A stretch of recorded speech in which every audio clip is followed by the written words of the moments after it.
Podtacular 421, Overexpansion for May 3rd, 2014.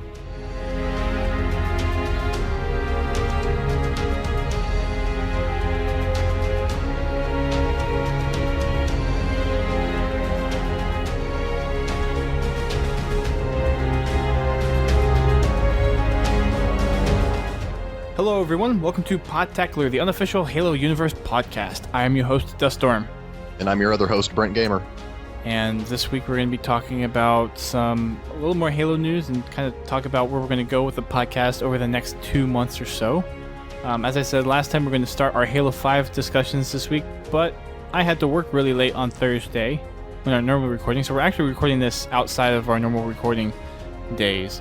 And we'll be actually starting the real Halo 5 content next week. So, sorry for the delay, but life had priorities that were not Halo at the time, so I couldn't record. But all's good. And it gives me a little more time to coordinate guests and everything and get topics lined up, which should be some good stuff. I'll be putting out some polls over the next week or so for ideas for topics that people want us to discuss. I already have a list, and I'll be pushing that out very soon, and I'm sure Brent has his list as well that he wants to talk about. Right, Brent? Right. Yep. Got my list ready to go. Yeah. So we'll be kind of coordinating those and figuring out what episodes we're going to do when over the next few weeks. And then once we get starting with that, hopefully we'll get some attention and maybe come up with some other ideas as we kind of go along, because it'll be kind of an evolving process as we go through it. So we have general categories, and we'll probably be able to break down into more specific things as we get further on in the process. Yep, the Sarah Palmer episode is coming. Coming. Yep, that'll probably be one of them. That'll be your Brent special. Maybe you can lead that one. Maybe that's the first one you can lead. Well, the irony is that I really don't know anything about Sarah Palmer, except she was in Halo 4, and she delivered the best line in that whole game, which was, "I thought you'd be taller." You liked that one, didn't you? Well, it was just hilarious, because, I mean, what's the one thing you say to the chief when you meet him? "I thought you'd be taller." I mean, it's obviously a lame, overwrought joke, but it was delivered well. It was. A lot of people complain about that one, actually. Well, I mean, yeah, because it's lame and overwrought. I mean, it's obviously... Well, the thing is, at least with me working in kind of a military organization where I work, that kind of makes sense. That because a lot of different... I guess they're not really different branches of the military there, but you have people that'll just kind of strike a low blow whenever possible. And I think she's technically higher rank than he is, so it's kind of that whole, just how the military interacts with each other. I don't know. Right, like, I don't know how else to explain it, really. Me, but I saved the entire galaxy thing going on, like. So I didn't think the comment in the game was too out of the ordinary, but a lot of people didn't like it for some reason. I thought it was funny. I mean, it's in the same vein of the Johnson quotes. I mean, those were... I mean, he would just say things that obviously you wouldn't want to say in wartime unless you were just crazy or badass. True. And they were cool things to say. I mean, I don't see why it's any different with Sarah Palmer. I don't know. But people have their issues. But we'll probably have a show on Sarah Palmer. There's a lot to talk about her because she's in so much stuff outside of Halo... or outside of Halo 4, I guess I should specify that, because she's the main focus of the first comic initiation, and then she has basically her own game, which is Spartan Assault, and there's all this extra content out about her, so we could probably do a full show on her at some point. They're obviously trying to play her up as a main character now. Yeah, it seems like she would be kind of a side character, or a character kind of off a spin-off if they wanted to do something like that with Halo, where Master Chief is still kind of the main storyline. If they wanted to do some kind of spin-off to the series, then that would be something to really focus on. Yeah, she's like the evil Master Chief, kind of. Yeah, or she could be the main character in this new drama that they're now coming out with. Oh, yeah, on Showtime? Yeah, so this is something new, and it really has me kind of wondering how far they're going to take this kind of Xbox Studios thing and how much they're going to milk Halo, because on Variety.com there was a article posted about Showtime coming very close to a deal to partner with Xbox Studios on a Halo drama. So they already have the thing with Steven Spielberg, the TV show. They already have the digital feature with Ridley Scott, and now they have this on there as well. it just seems like they're trying too hard to make up for I hesitate to say unsuccessful because they did make a lot of money off of the game. But I don't know, just all this effort on other things outside of the game has me a little, I don't think worried is the exact word, but help me out here, Brent. Well, to me, it feels like they're worried that maybe Halo as a game can't survive in the future as, different gameplay design philosophies advance. So they're thinking, you know what? What if we branch out? What if we make Halo a complete multimedia experience? Like, you can't like, which one's the main experience? Is it the TV show? Is it the movies or whatever they're going to come out with? Is it the Ridley Scott special? I mean, they just want to make it more than a video game, because at this point they're worried that maybe Halo's gameplay is just too old to be enjoyed by the new pack of kids. I don't know. But I don't see that as something that was solved by making all of these different TV shows.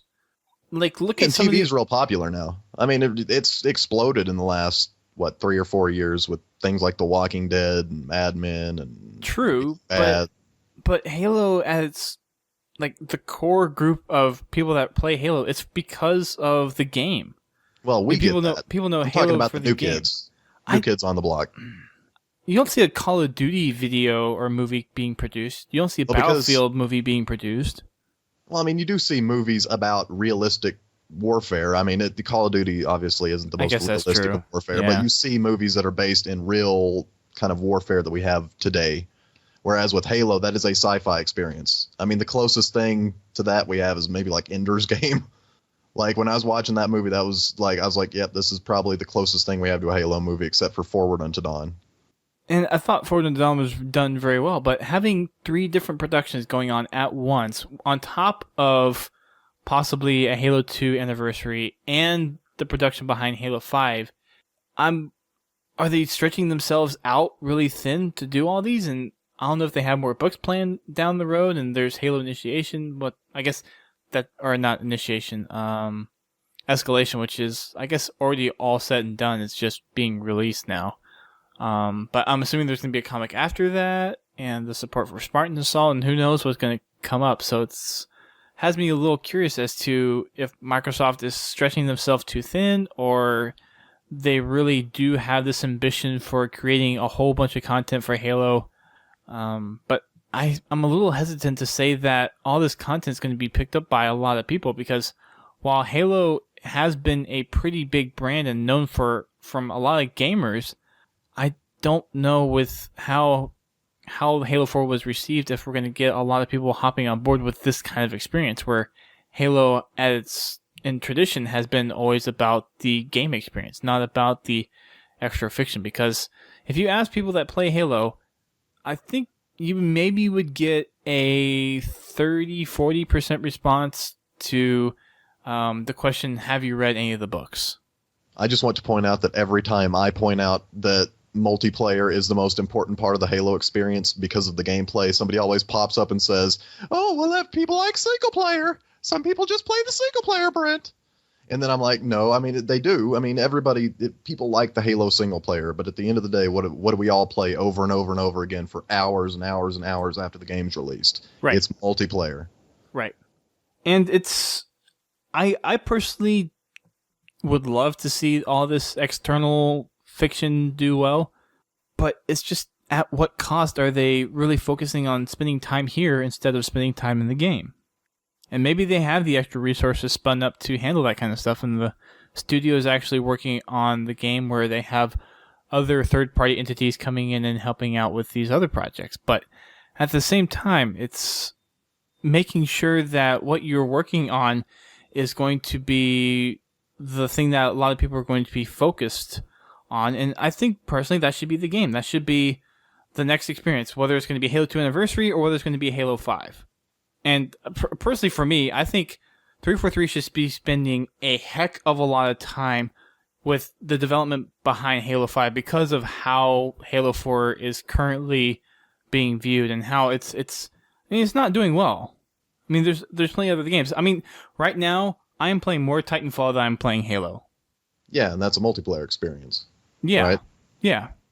I mean, I still love Halo. I still love the campaign story it's provided. I read all the books. I've really enjoyed some of the other stuff that's come out, like Forward Unto Dawn and a few of the animated shorts. But you have to think about where Halo really has its audience, and that is the games. And more specifically, it's the multiplayer.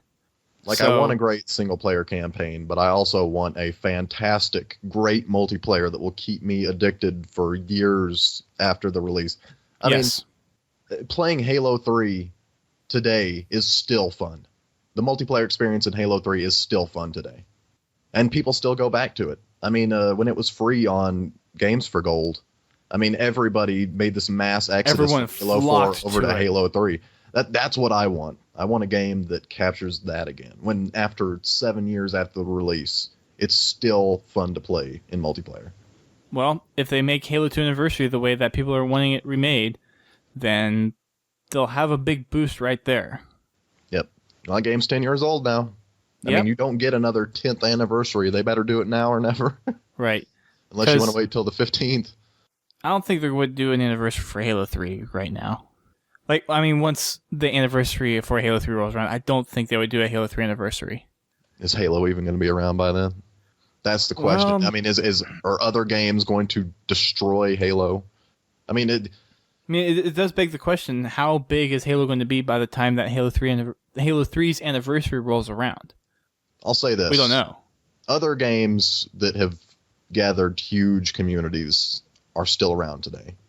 And Halo is one of them. Halo is still huge. Halo will always have a community, though, I feel. But it's going to be how much influence does it have on the rest of the gaming industry that I'm worried about. Because you can... I mean, Halo content can come out for the rest of time, and there's still going to be people that really latch onto it. Because, I mean, there's always someone that's going to hold on to some story, whether you... no matter how big the audience actually is. But Halo has had the title of being the hottest game around for a few years ago. And in order to make that happen, they need to really focus on ironing out the experience for Halo 5 and make it something that's going to be fun for everybody. Well, I think about what like Pokemon did with its series, and I know people hate it when I talk about Pokemon, but this is relevant to what I'm talking about here. After a while, they knew that their fans had grown up, right? I mean, they put out these new games. A lot of people didn't buy Diamond and Pearl. I didn't buy Diamond and Pearl. A lot of people didn't buy Ruby and Sapphire because by then they were kind of moving away from Pokemon. But then they realized when Black and White came out that they could cash in on the nostalgia that they had built up over time. They could, work with this idea of what made the game fun and why people loved it back then and take it into the modern era, which is what they did with like Heart Gold and Soul Silver. I mean, Pokemon Gold and Silver were generally regarded as the best Pokemon games ever made by just general media and most people. I mean, Gold and Silver were great, and so they took those games, they remade them for the DS, which is where everybody was, and it sold like hotcakes, and it got people back into Pokemon. They bought Black and White. And now they're buying X and Y and stuff. What I'm saying is it completely rejuvenated the interest of people who had left the franchise for, 5 or 6 years. And I feel like Halo has this base that is just waiting to... I mean, there are a lot more people that enjoyed Halo back then, it seems, than nowadays. Definitely. And if you could get all of those people back somehow...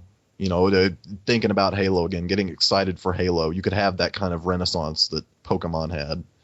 I think so. And I think Titanfall is proof that you can still make a fantastic first-person shooter in this age where there are so many. And it's up to 343 to come up with what's that new thing for Halo or for first-person shooters that's really going to set the bar. And it's a hard problem to solve. I don't envy 343, and it's something that not every studio is able to really come out with, but they have a lot riding on this next game of theirs. And if they can't come out with something that's going to make Halo the next best thing, then it's still going to be a steady decline for Halo, I think.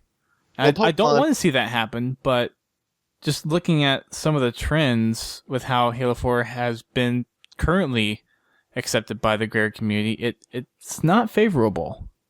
But I mean, again, to go to Pokemon, that game really hasn't changed that much in, since the first game. The formula is still the same. I mean, they've added little things like the Halo has, but after that renaissance, it got people back into the old style of that game. I mean, it's still turn-based. You have 4 moves, 6 Pokemon.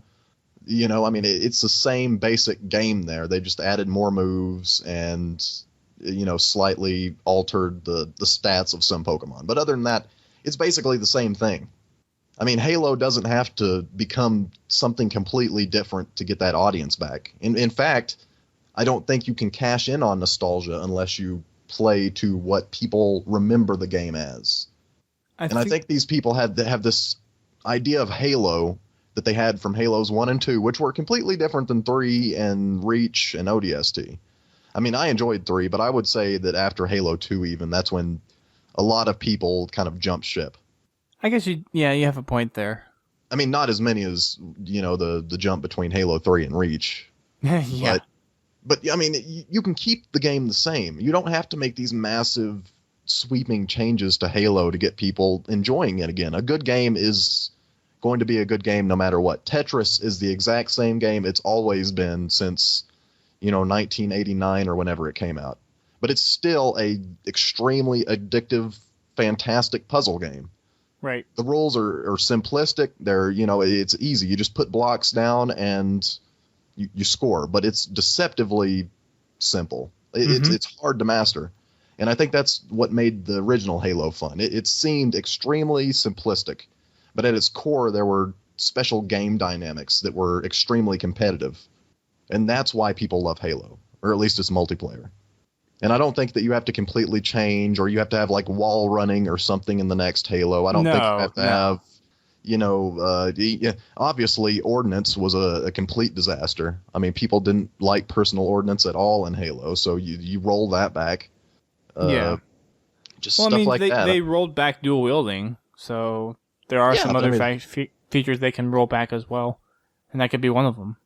But yeah, I guess you do make a good point about just going back to some of the older mechanics of the game and just kind of really ironing those out. I just think with how the industry moves, though, that it is something that you need to look to incorporating at least some kind of new functionality in the game. Because, I mean, look at Call of Duty. It is pretty much the same formula every time. You have your perks, you have your unlocks, you have all the weapon attachments and the different kinds of grenades. But they do add small things to the experience. So maybe it's just something where they need to add something new to the game that is still Halo, but it doesn't really drastically change much, but it needs to be small. So that may be kind of supporting your argument there, where it's like go back to how Halo has been in the past with Halo 2 and Halo 3, and then maybe add 1 or 2 additions to the game and be done with that. I mean, does chess have to perpetually be the most popular board game at any time to still be an important game that people still play throughout the ages? No. I mean, it's the same rules all the time. It doesn't have to be number one. It never has to change. It never changes. That's just a fact. I mean, that's the same with all of the greatest games of all time. They don't change very much, if they change at all. But, so, it's hard. As far as Call of Duty's popularity, like, I know it's going to be unpopular for me to say this, but a lot of that's attributed to I shot something and got points for it, and I want more points, so I'm going to keep doing it over and over and over again kind of syndrome. The Skinner box syndrome, where you press the lever, you get a reward, and you'll just keep doing it over and over and over again. Yeah. And Halo should never have that, except maybe in like cosmetic, I could see it working for cosmetic stuff, making your Spartan look cooler. Right, but not gameplay-wise, and people love that when it comes to gameplay-wise. Well, it's like the whole scoring system now with Halo 4, where you have so many different kinds of medals that you can get for different kills, and it's just like, why am I getting medals for these kills? And yeah, XP would be, at least how XP is currently in Halo 4, it would be good for just the aesthetic pieces, but I'm hoping that with Halo 5 that we'll get the whole ordinance removed, or at least removed from matchmaking. Yeah. And that way we don't have to worry about unlocking weapons or having to worry about people having different kinds of weapons on spawn and having the plasma pistol or bolt shot in the back pocket that just completely destroys how gameplay has traditionally flown for Halo. It's a bunch of different things like that. No, I'd be totally okay with like armor customizations that were based on, the amount of credits you accrue and then you go buy them out of a store or something.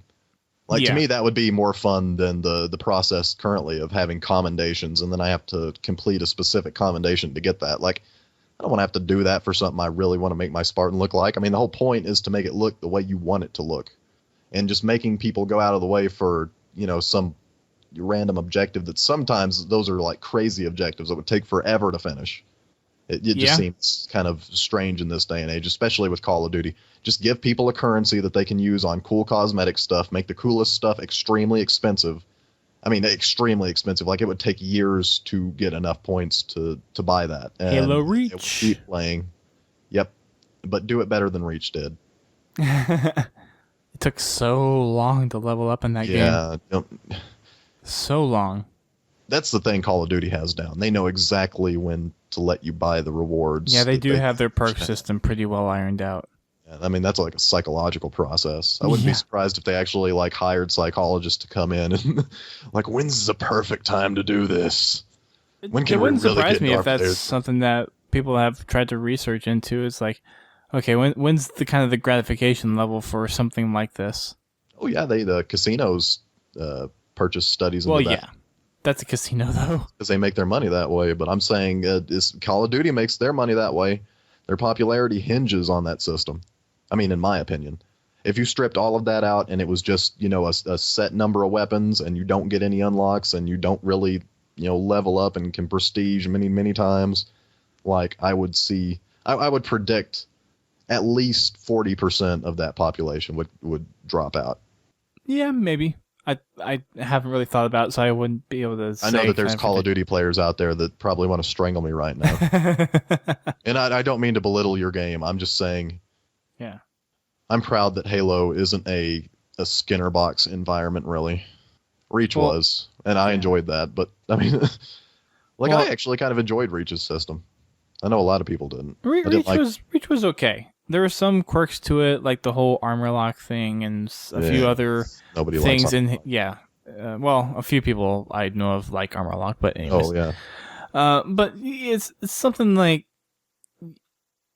I hate to say that messing around with the system is kind of a good way to kind of test it, but that should be something that's done in alpha stage. That's something that, and again, everyone's argument about having a beta coming in for the game and trying to analyze how certain features work, and that's where I think that community people, like, this doesn't have to be like public at all, but like have some community people come in via NDA, not friends and family to the studio, but actual people that are invested in Halo, come and test out some new functionality and give honest opinions about it. Because I know there's some people that would be out there for Halo and just go and be like, oh, this is great, this is a cool new thing. But no, we need people out there like heavily critiquing stuff that 343 is working on for the next big experience with Halo. Yeah. And I think that would be kind of solved in a closed alpha type thing, trying to get some other big community people in there. Not saying that I should get an invite, but like people like me that are around the internet for Halo, and there's a bunch of us that would be able to contribute to different ideas and test different things and really provide solid quality feedback to how does this match up to an experience that you used to before with Halo. Real feedback, not just like, cool game, bro. Exactly. Nice beta. Nice beta. But pulling this back around to our original topic, we have the Halo drama TV series, which it looks like it's going to be actually premiering on TV first, on Showtime. So this one of 3 shows now that's being produced for Halo, or I guess it's not being produced yet. It's near a deal with Showtime, so they're looking to just continue expanding. I don't think we have any idea of what any of the topics are going to be for the TV show, the digital feature, or this drama now. Now I want a comedy. We have a thriller, a drama, and now I want a comedy. You got Golden Triangle right there, don't you? Yep. So I mean, I would enjoy a Halo comedy, but we already have that with Red versus Blue. I mean, I think that's in the beginning. Yeah, I think that one's already kind of set and done. Yeah. And they're on their 12th season. They just started showing season 12 this last week. Yeah, but I think it would be different, though. I mean, if you were really getting into the Halo canon, like, I don't think it could be Spartans, because Spartans I don't think they're just a little too serious, but I think you could definitely have, like... Well, but when it comes office, to the actual... Like, imagine it like The Office, but it's an Oni office. I don't think that really fits the style of Halo too well, though. I mean, yeah, it could be done, but the whole militaristic style of things doesn't really fit a comedic role. Military hijinks and Oni. Nobody will ever know. From an official standpoint, I don't think it drives well. For something like Red versus Blue, yeah, that's fine. It's a community creation. It's supposed to kind of supplement to the universe and not in a pseudo or not quite official way. But I don't think it would really work for something that 343 or some third party that contracts with 343 would come out and really be something that a lot of people would latch onto as being kind of official canon. I think a little bit more serious tone is going to be there across any kind of media that comes out for Halo. There could be a Cortana special called How I Met Your Motherboard. Wow. That was a good joke, but still, wow.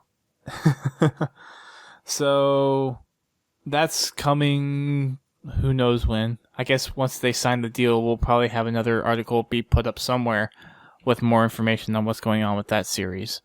So, but yeah, more stuff, more Halo content coming our way, whether it's going to be before whatever Halo game comes out this year or if it's going to be sometime next year. We'll have to wait and see what's going to be coming up with that. Next bit of news that we have that isn't quite I was going to say not current, but it is current, but for older gen stuff is I think we mentioned, it was either last week or a couple weeks ago, that the GameSpy service, the service that runs the server browser for Halo, is actually shutting down on May 31st. But luckily now, some other company that kind of runs another server browser site, Games Ranger, is going to be picking up where GameSpy is dropping off. So apparently the service has been up for quite a while, but a lot of the stuff that was on GameSpy, they do have support for over here on Games Ranger, and you can download a client for it, and I guess that'll plug into the game. I'm gonna have to download this and look into it a little bit more and see how exactly it works, but they are going to be supporting Halo from a server browser perspective. And this is probably going to be something like how Valve does it, where you have a server browser that you can use, and then based on that, that's like a different app. And then once you do that, it'll launch the game and have you join the server. Yeah. Which that's just a guess. I have to do some more research into it, but at first glance, that's what it seems like it's doing. But we'll post a link to the article in our show write-up, and I'll try to find out some more information about it as well. Some other news, I guess I should have done this one first, but going back to the Halo TV stuff. Earlier this week, we had Xbox announce that the Xbox Originals will be starting to hit Microsoft devices in June, and that includes, well, the Halo stuff isn't going to necessarily come out at this point, but they're going to start releasing Xbox Originals content in June, and that will at some point include the digital feature with Ridley Scott and the Halo TV series by Steven Spielberg. Right, but not the Showtime series. No, that one's still being worked at. But the Lifetime series will be showing up, right? You're funny. On the Polygon article, which is where this originated first, they did say that the Ridley Scott production, the Halo digital feature, has begun shooting this past week. Cool. So they are working on that now. I'm assuming the stuff for the Halo TV series is probably about wrapped up, and we'll probably see the Halo digital feature come sometime later in the year, maybe the November-December timeframe. winter of this year. So they are coming out with stuff very soon. For everyone that's been wondering what's this Xbox TV thing, why we haven't heard anything about it, well, we got some more info about it now. We'll have some stuff coming out in June. The Halo TV show probably to follow, I would guess maybe September. If I had to say for a time frame, maybe around PAX time, maybe they show first episode at PAX and then they'll release on Waypoint, or if Xbox Original is going to be its own channel, maybe release it then after the expo. But stuff is coming. I believe 2 of the 12 projects they have announced were Halo, and they have some other stuff listed in there as well. That's not necessarily game specific, but it is kind of gaming related productions. So this will be cool. Once it finally comes out. And this is for the Xbox One, of course. This isn't for the Xbox 360. So for everyone that doesn't have an Xbox One still hanging on their 360, screw you. Sorry. Yeah, this is going to be Windows phones, Windows tablets, I'm guessing Windows 8 PCs, and then Xbox Ones. So if you have a Windows 8 PC, you might be able to watch us, maybe? Yeah, I don't think they specifically mentioned Halo, or not Halo, Windows PCs. I think they just said phones, tablets, and consoles. But given the fact that the phones, the tablets, the consoles, and the PCs are all running the same code base, I wouldn't be surprised to see it hit the Windows PC platform for anyone that's running 8.1. I think the Halo shows should end up on the Xbox 360 somehow. Even if the rest of the Xbox entertainment or whatever they've got lined up doesn't work out, somehow get those shows onto 360. Just to get, if the whole point of these shows are to draw interest in Halo, you want to put it out to as many places as possible. I understand not putting it on like YouTube or something, but get it onto every device that you currently support. So you mean making an actual Waypoint production when it may be done with the Xbox One Originals thing? Yeah, the whole point is the Xbox One Originals won't show up on 360, right? Like the TV shows, the Halo TV shows. Yeah, and I'm assuming the Xbox Originals is going to be like an app that you'll download, something like the YouTube and Netflix app, or something like the live event player from the Xbox 360. It'll probably just be an additional app like that you can download and then watch these. Right. I don't think it would be integrated into the TV app, although it could be. But I have a feeling it's going to be its own separate app. Right. If I had to wager a guess. So, outside the bulletin, that's all the news that I have for this week. Going to the bulletin, we have some stuff about the matchmaking updates. Again, typical stuff for the bulletin this week, and a few extra goodies that we have.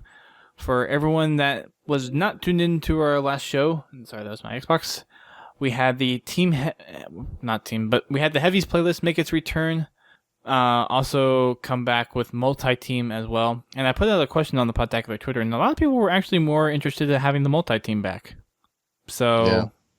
I haven't looked at the numbers from Matchmaking to see where the populations are, but I'm assuming Heavies is doing very well.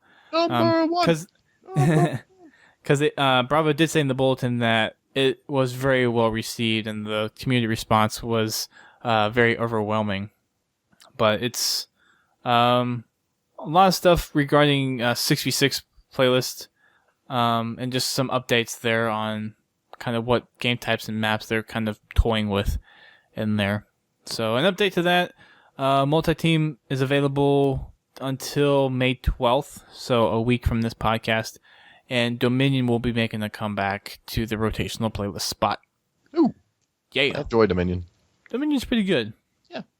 A couple of the maps need to update. Hopefully they'll apply those before coming around again. I know Dominion is a big popular one on Longbow. So I'm excited to see that one come back. Yeah. For Dominion, for the rotational playlist, we have 3 game types for the community poll.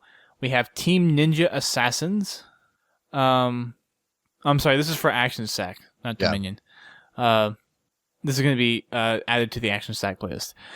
Team Ninja Assassins, so it's basically the playlist that we had last week, except you're on a team this time instead of free-for-all. Sticky Ball, which is going to be sticky detonators, plasma grenades, and the Oddball. I think we've seen this one before, actually, at some point. I don't remember what playlist it was for. It could have been for Action Sack before. I'm not sure. I've seen Sticky Ball somewhere. Yeah, I've seen it too. And then Shotgun CTF, which is pretty much what it kind of sounds with the title. It's shotguns and capture the flag. So snipers on Dominion. No, this is actually... Yeah, no, shotgun CTF. That was a joke. Oh, okay. It was obviously not snipers on Dominion, as you just said, shotgun CTF. No. You said it was a descriptive name. But yeah, out of all these, I probably like Sticky Ball the best. Sticky Ball could be shotgun fun. CTF the worst, probably. It just doesn't seem like a good combination. Sticky Ball seems like one of those game types that we would almost play in Wacky Wednesday. Oh, yeah. We'll play anything on Wacky Wednesday, though. It doesn't even matter if it's fun. We'll just play it if it's crazy. Well, most of the time people want something that's fun and not necessarily serious, like a Capture the Flag or Slayer, like typical Slayer type of thing. Yeah, but I'm just saying, like, not traditional Halo fun, as in, like, challenging and competitive. It's fun as in, this is crazy. This doesn't happen in Halo ever, except for now. Like, true. That's when Wacky Wednesdays is the most fun, when you see things happen that shouldn't be happening in the Halo universe. Only if there were more glitches in the game that we could just have a fun time playing. More to exploit. Well, I mean, they're finding new stuff all the time. They found that invisible wall thing. That's pretty recent. After, like, what, year and a half of the game being out? Which invisible wall thing? The thing where if you alter a trait on a King of the Hill thing or whatever, it'll make an invisible wall that you can put around on Forge. Like, you can put invisible walls. You're talking about the one that Pete the Duck put out? Yeah. Okay. I'm saying that's a fairly new discovery. They're discovering new things, new glitches all the time. But you could walk through the wall, you just couldn't put vehicles through the wall. Yeah. Yeah, that one was weird. That was more an invisible shield door, kind of. Yeah. Yeah, pretty much. Oh, wait, I thought it was the inverse. I thought you couldn't walk through it and you could shoot through it. No, you could shoot through it. I thought you could walk through it, you just couldn't drive through it. Maybe you can't walk through it. But yeah, you could shoot. I don't know. Who's on first? That's kind of the opposite of shield door. The inverse. Yeah. Anywho. So, yep, we got those 3 for the community poll. So, if you want to voice your opinion, head over to the Halo Waypoint forums and make your vote count. Next up on the bulletin, and this is something that's really cool and is kind of almost making me want to build my Spartan costume even more and reach out to the 405th guys. But someone from the 405th, he goes by the name of Red Shirt, has made a fully functional Spartan laser. Well, fully functional to the point that it looks exactly like a Spartan laser, and instead of shooting a laser, it shoots airsoft pellets. To be fair, you could probably destroy a smart car with it. Oh no, those things aren't that harmful. Yes. 2,200 BBs per second, though. This thing's pretty nuts. Yeah, that's a lot of BBs. But yeah, this is a full-size Spartan laser, pretty much, done from Halo 3. And the little thing on the front, if you know when you pull out the Spartan laser, it has a little animated thing where the top comes out. It does that. It has this nice little motorized action, and it has a laser pointer on there. And then when it fires lots of airsoft pellets really fast. I want to get shot by it once. Like, I know it'd be painful, but it'd be cool to say I got shot with the Spartan laser. Did you watch the video? Yeah, I mean, like, anybody can shoot the thing, obviously, but getting shot by it, takes real courage. Well, the guy 2,200 BBs per second. Yeah, the guy in the video, it sounded like he was cringing. No, I imagine it was incredibly painful. I didn't say it'd be happy. That's why it's brave. Yeah. I would just say it'd be cool. Like, obviously, you could probably shoot somebody's eye out with this thing, so you need to be careful. But now shoot your eye out. Time to wear some safety goggles or something.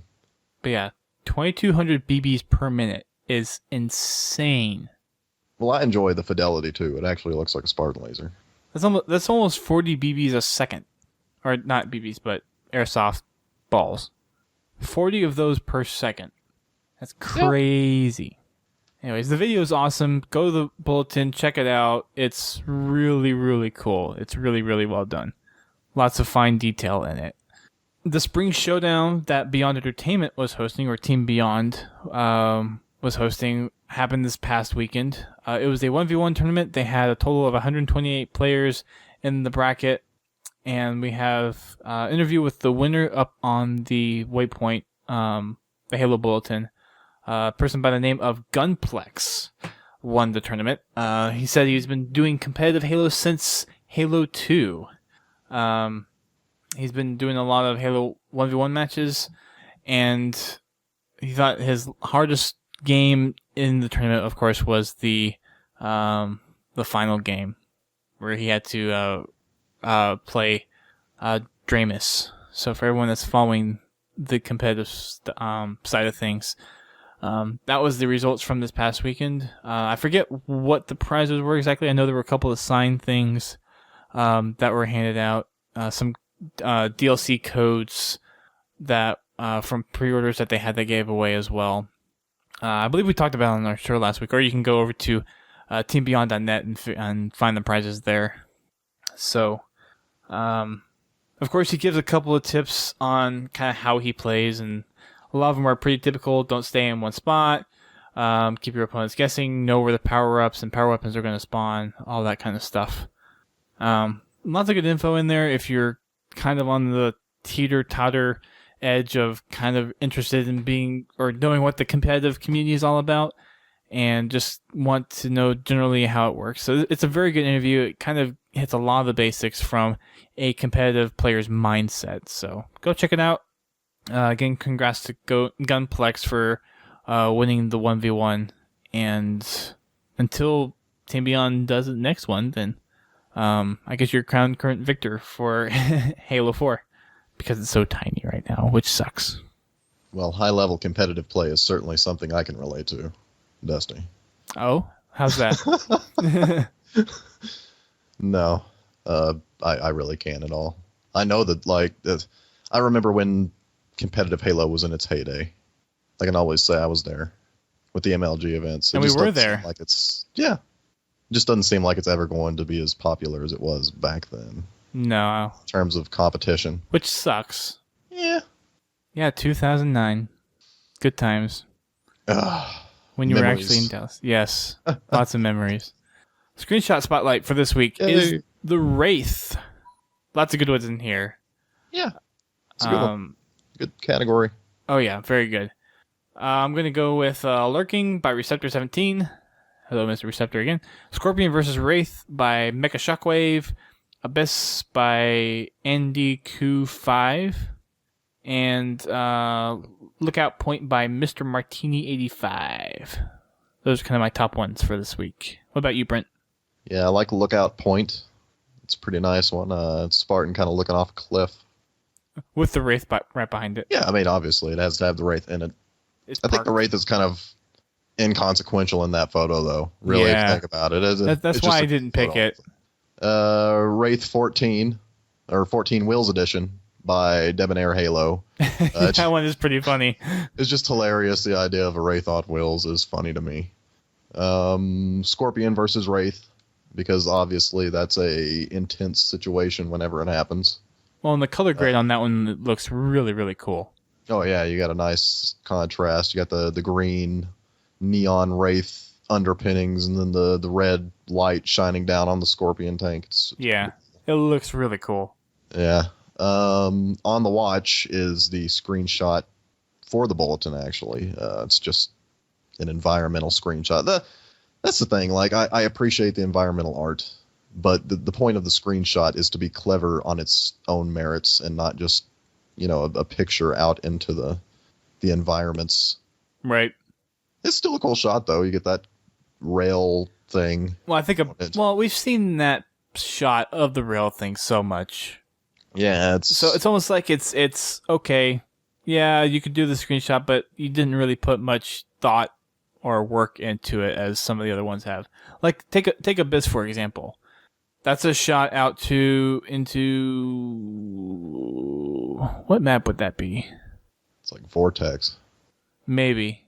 I think it's Vortex, but I mean that's the one map I can think of that looks like that and has Wraith. Well, I mean, you could forge a Wraith in there. Oh, yeah.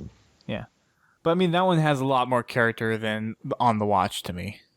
Just from a personal preference. It has character. I mean, the only character that On the Watch has, besides the environmental art, is the fact that there's a wraith in the lower right-hand corner and the guy sticking out. Yeah. Which is cool, it's but I mean, just like barely there, though. Yeah, I mean, it's the wraith isn't important and the Spartan isn't important. The important part of the shot is the environment art, which is cool. But I mean, it's like Frogger. I mean, the entire point of that is it's a wraith and it looks green, and it's not supposed to look green. It's a purple wraith, but I mean, wraiths are purple, but this one's green. That's why it's a cool screenshot. You don't see that every day. It's an oddity. Actually, I would love to see different colorations of vehicles in Halo 5. I get tired of this like one size fits all colorization thing going on. Mm-hmm. If Spartans can have different colors, so can vehicles. Just saying. Yep. And if they're in a simulation, why can't it just like zap into what it like? If I jump into a warthog, I should have a set of like what I want my warthogs to look like, and then if I'm on the driver's seat, it just automatically changes to that coloration. Well, you have how you have the Forge objects where you can have it change color based on the team setting, or at least in Halo Reach, you can have the objects change color as people walked by them. Yeah. So it'd be cool to have like the warthogs and the mongoose have some stripes on them that you can change the color dynamically for who's driving it at the time. And you can't set the color per team in the game as it stands, and it'll be that set. Well, can you do that in Halo 4, actually? I don't know. I know you can do it in Reach. I don't know about Halo 4, though. Anyways, it would be cool to have that kind of customization for the vehicles, that where you can change the tint of certain colors. So, like, change the Wraith from a purple to a green, like the green from Halo 3, the Rebel Covenant, and... Pink Wraiths. Pink Wraiths. Pink's a manly color. Bubblegum pink Wraiths. It's not nothing wrong with pink. No, man. Needles are pink. Oh, pink. The Needler gun's a fun gun. Fear of the pink mist.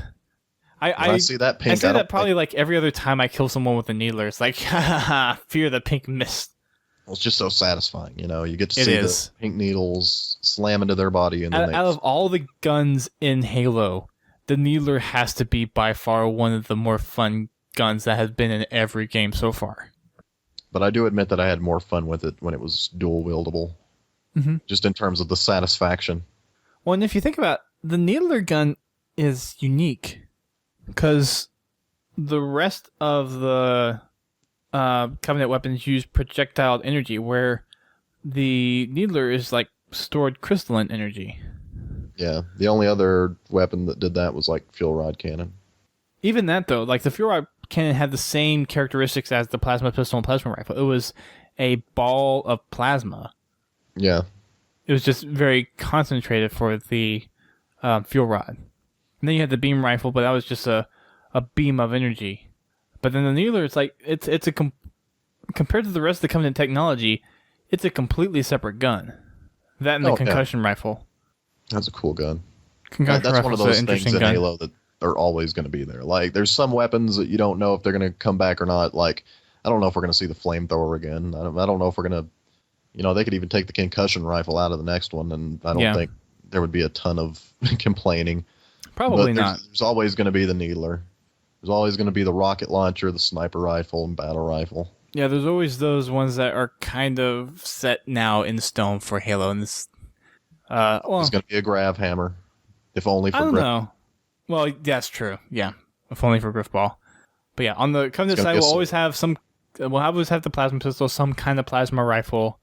I doubt they'll do the focus rifle again, so I'm going to say beam rifle will be in there.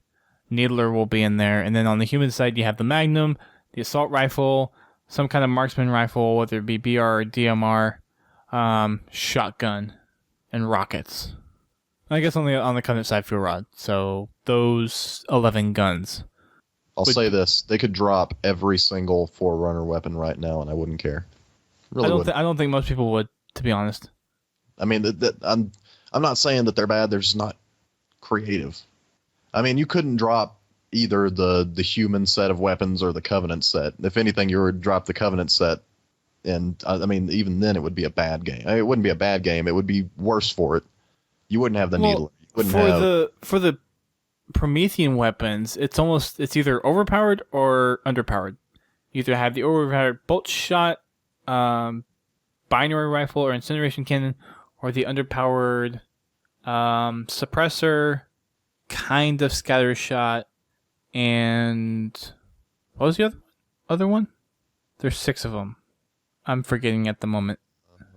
Suppressor, bolt shot, scatter shot, incineration cannon, binary rifle. Oh, light rifle. Oh yeah. See, that thing is so inconsequential. The light rifle is actually pretty well balanced compared to the rest of the marksman rifles, but it's not really that much used. I would rather use a BR any day. Yeah. Even at longer ranges, I'd just use a carbine or DMR.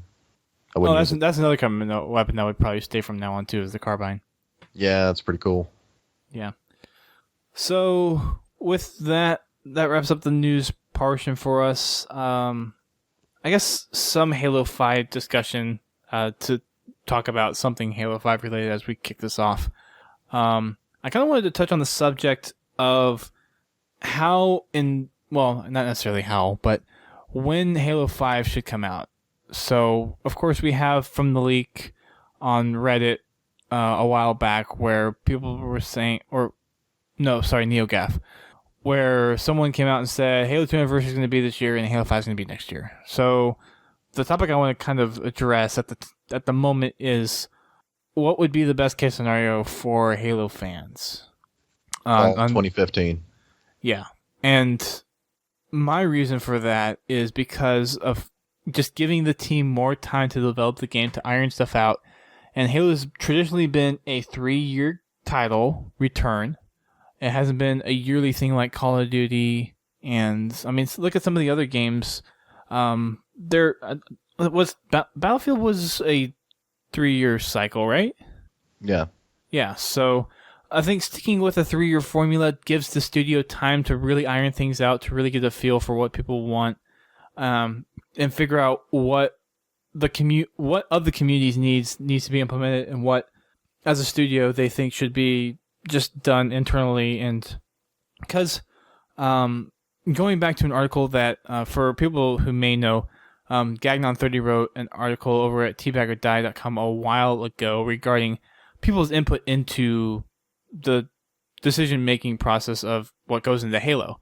And he brought up some really good points about how the community has a lot of influence on the game, yet it seems like what the community wants may not necessarily be the best thing for Halo. Because, take example, Brent, for some of the stuff that we've gone through in the bulletins, where we have the community choice polls, we have our certain ones that we think are kind of more of the traditional feel for Halo, but it turns out that everyone's voting for the one that we would thought not even be considered. Yeah.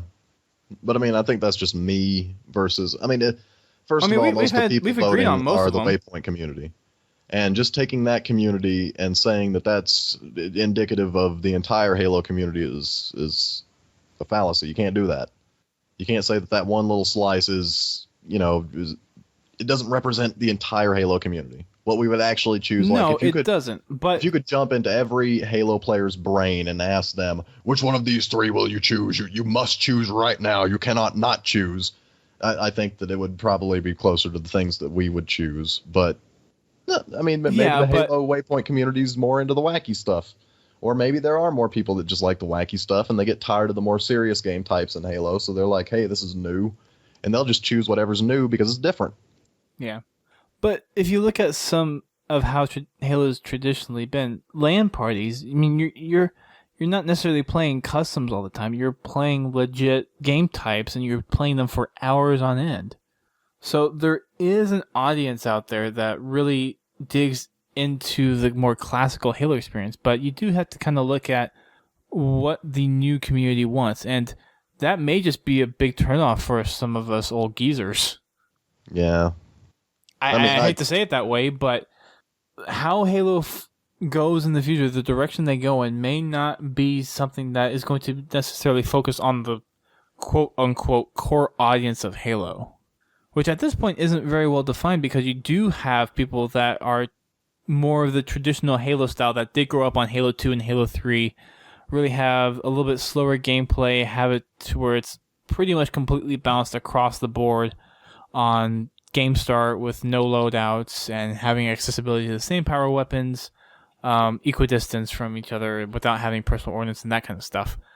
Yeah, I mean, I don't want to say that Halo 2 had the best multiplayer experience of any Halo that's ever going to come out or since then, but that seemed like the one that I enjoyed the most. And maybe it was just the time that it came out and the community that surrounded it at the time, because there weren't any other Xbox games on live, really. But, I mean, that was, to me, the best Halo experience. I played that constantly. Like, I can't remember a time that I didn't want to play Halo 2, back 2005, 2006. Right. Well, and that was a simplistic game, compared to the standards set by Halo 3, Reach, and 4. I mean, it's visually inferior, obviously. The weapon set was smaller. There were a ton of glitches.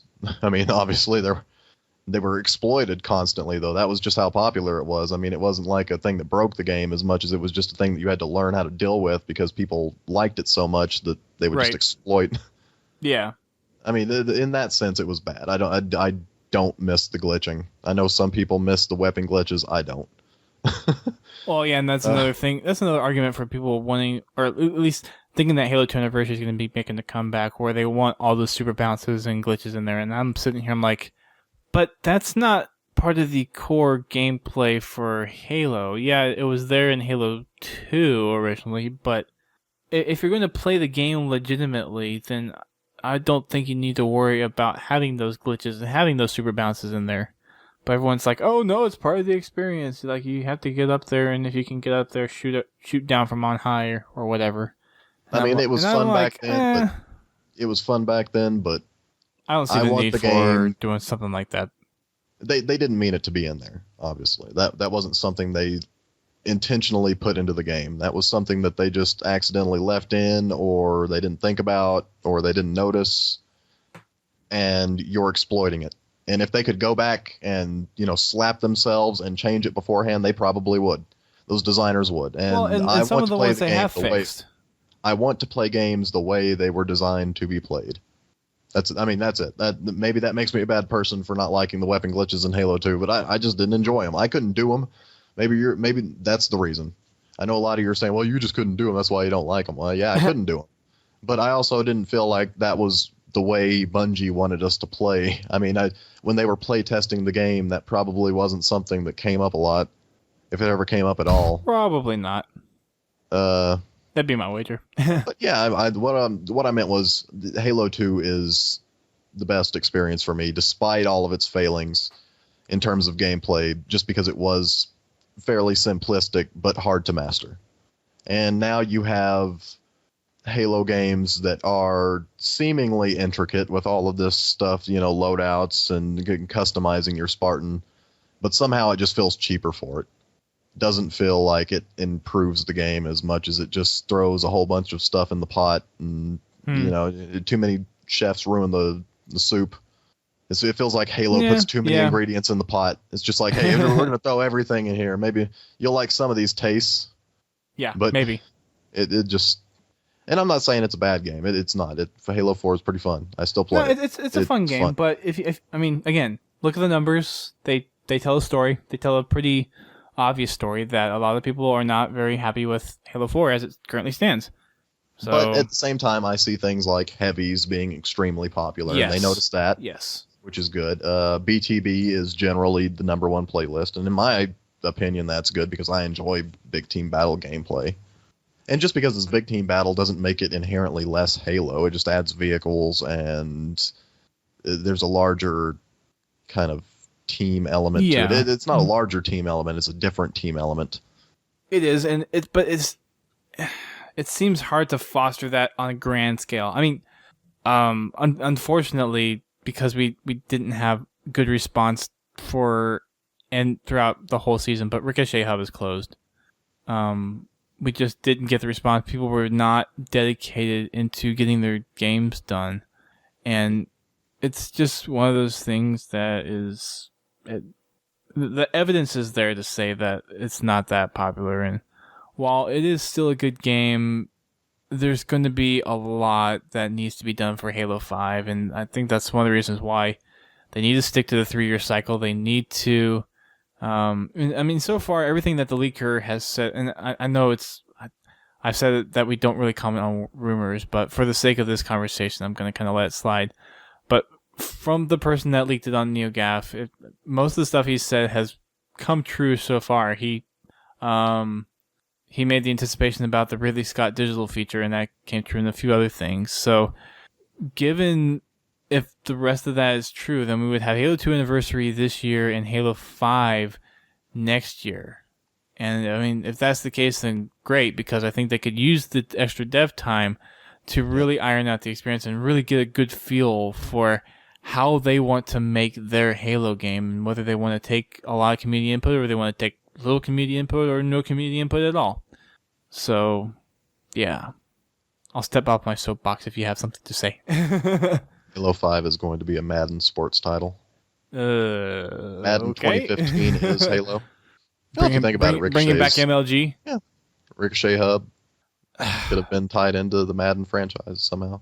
I don't know. I mean, that's sad, though. I mean, I really wanted Ricochet Hub to become something great like I did too. Hub. And unfortunately, it's a great game type. It is. And unfortunately for me, because I was moving in the middle of everything, I was not able to be as helpful as I could have been. Yeah, but you're not the reason that it ultimately ended up failing. No, just lack of interest, it sounds like. Yeah, there's a bunch of reasons why it didn't do as well as it could have done, and lack of interest was definitely one of the big contributing factors to it. I mean, that alone will kill just about any project. Yep. If no one cares, then whatever. Exactly. So, go ahead. I think if Halo 5 runs smooth, and it looks good, it's got to look good. It don't got to look like the best Xbox One game ever, but it has to look pretty damn good. And well, I mean, the gameplay needs to be honed down by the pros like Bravo and the rest of them. I mean, they know people that know how to make this game competitive. If that's what they're worried about, they can get that. I mean, they already have experience with one game, so now they can't say, well, we're a brand new studio. No, I mean, you put one major game out, so now you really don't have much of an excuse. Right. I think they can do it, though.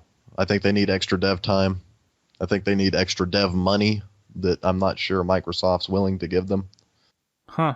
I wish that they wouldn't do as many TV shows, maybe like a one TV show, and then spend the rest of the money on development. Because I think they're going to end up wasting all this money on TV shows that nobody's going to watch, and then they're going to be like, no one likes Halo. Yeah. So they're not going to use... And they have 3 productions now, not just the TV show. They have 3 now. They have the TV show, the digital feature, and the drama. I want Microsoft to understand that if those specific things, the TV show, the drama, the special, Ridley Scott thing, if those aren't popular, that doesn't mean that Halo's not popular. That means that Halo videos aren't popular. Halo is a video game. There's a difference. It is. Yeah. There's a difference. People like video games who don't necessarily enjoy videos or movies or TV shows. Yeah, I think most of the people on YouTube, though, do kind of have that gamer, at least... Well, yeah, if they're on YouTube, if they're making videos, that obviously shows that they're probably into videos of some sort. True. I mean, most people like video. I mean, but most people don't like... I mean, a lot of gamers don't watch a bunch of extended universe stuff. They just want to play the main games, I mean, it's like watching Star Wars. I enjoy watching Star Wars, but I don't like getting into the extended universe. And I think that's for like what it is for most people. But at the same time, they still make the extended universe stuff for Star Wars. Yeah, true. Until they come by with the 3rd trilogy and completely disregard everything. Well, supposedly they're making a real 1-to-1 scale Millennium Falcon. Wow. Use in the movie, so that's pretty cool. If it's real, and if they end up, letting public walk around in it. Still pretty cool. Yeah. But yeah, for the Halo 5 release, I'm gonna say the 3 years is definitely something that needs to be considered. And if they're working on the Halo 2 anniversary, and then they do have that month off for the Xbox, then I'm fine with that. But other than that, it's just like, I don't know. I just really think the 3 years are going to be a lot more beneficial than a lot more harm, especially if they're working on the Halo TV series. And I mean, Spartan Assault 2. Please don't. That would be interesting. Please don't spend money on that. Spartan Ops would be Yeah, good. Having a second season there would be fantastic. But I think Halo 4 is past the point where that kind of idea wouldn't even be entertained at all. That's just my opinion. I think Spartan Ops may fade into the dustbin of history as something that was only in Halo 4, never to show up again, except maybe in Halo 5 or Halo 6. Oh, okay. Not Halo 5, and I don't think it's going to show up in the next game. Got it. I think that it just took up too much dev time and resources, and they just don't want to do it. They're going to say, "Yep, we're going back to tradition." It's just like old Halo before it had Spartan Ops. This is what you wanted. But yeah, I'm rooting for them. I don't want 343 or anybody listening to this to think that I hate 343. Yeah. No, I want them to fail, or that I don't think that they know how to make Halo. It's obvious that they can make a Halo game that's close enough to the old-fashioned that we're still talking about it. Yeah. Halo 4 is still made in the Halo tradition. It just adds some stuff that kind of ruins it. Yeah. You know, I mean, I think that they can make a good one. I think that they just have to want it. No, I think they're definitely capable of it. And if they hire the right people, I think they can definitely work wonders with the studio. Anything else on Halo 5 front, really? I mean, the movie stuff was kind of the one I wanted to touch on because of just kind of the implications behind that. But if we get Halo 5 pushed out to next year, I that would be perfectly fine for me. You have anything else to comment on, Brent? I think we're pretty much wrapped up for the show. There's not much else to talk about for tonight. I'm gonna get in touch with people for next week's, and we'll have a show lined up for then. Whether it's gonna be Forge multiplayer campaign, not sure yet, but we'll let you guys know as soon as we figure something out on Twitter and Facebook and all that good jazz. Finding all Sarah Palmer experts out there. Nah. For one episode only. Lol. But yeah, so look forward to some exciting shows coming over the next 2 months or so. It's going to be a long journey for us, and Three's a coming. It is. And three coming. I did submit a application for a media pass. Ooh. Whether or not I will get one is still way up in the air. I tried emailing Bravo, seeing if there's a way he could get me in. I can talk to a few other people that may be able to get me in as well. We'll see, though. I really want to be there at E3 because there is going to be a lot of info for Halo, and I have my new recording gear, so it would be nice to use that for something for the purpose I actually bought it for, which was interviews and podcasting stuff and all that. So if I get a chance to go, then I will be there covering Halo like crazy, and I need to have the forums done by that point, so it will be a good instigator for me to actually work on that kind of stuff as well. But yeah.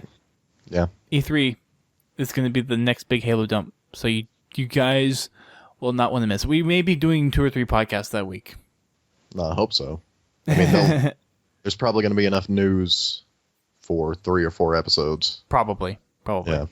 So we may just do one depending on how much information there is, we may do one every day of the expo, or we may just do one every other day as kind of like sum ups and discussions or whatnot.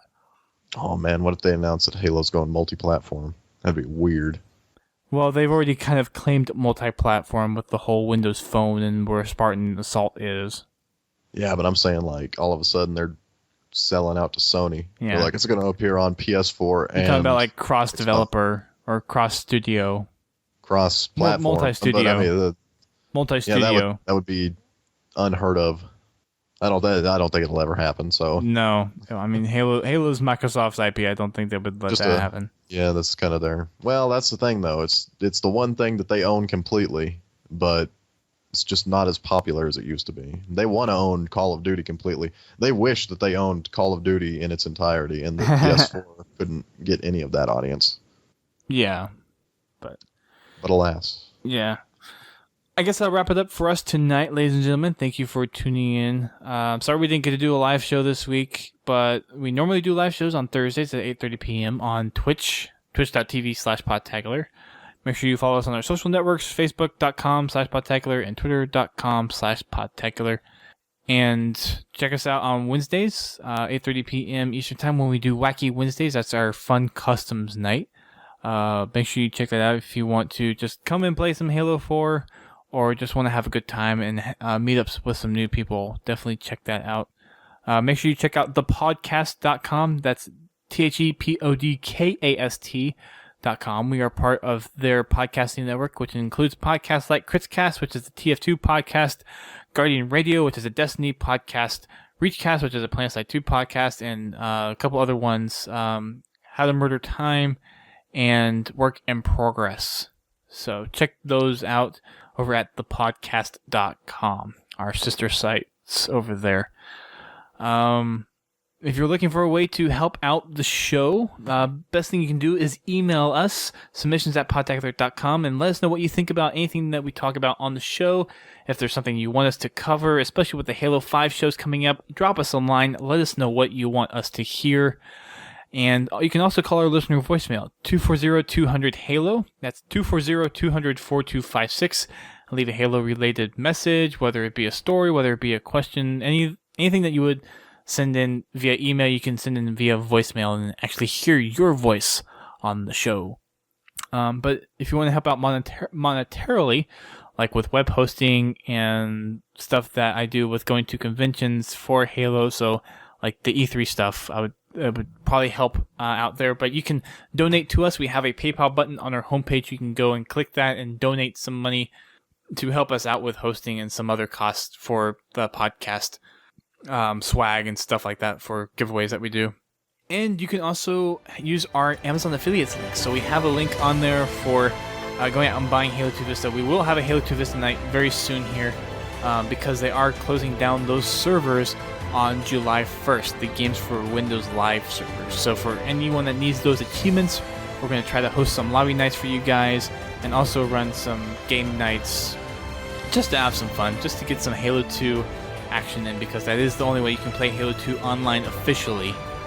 You can do things like Xlink Kai or Xbox Connect, but from an official standpoint, that's the current venue that you can do for Halo 2 online, which is Halo 2 Vista. So, but you can also just go through the link, and if you buy anything from Amazon, like me, who almost buys my stuff exclusively from Amazon, you can use that link. You can go ahead and set up your cart beforehand, and then come to podtacular.com, click on the link, and then go through the regular checkout process, and we get a certain percentage back on that. I know someone went out and bought a Blue Yeti microphone, so we got a tad bit of money off of that. So thank you guys who have already gone over and made some purchases that way, but it's an easy way to just, in your regular routine of buying stuff online, help out the podcast and show your support for Podtacular. So for everyone that's done that, we really appreciate the efforts that you put into it. And for those that are looking to just help out, that's another way you can help us out in a more convenient way. With that said, I believe it is time for us to depart for this week. Yes, it is. It is. Keep on fragging raids. Yes. Keep on fragging all the additional fiction to the Halo universe.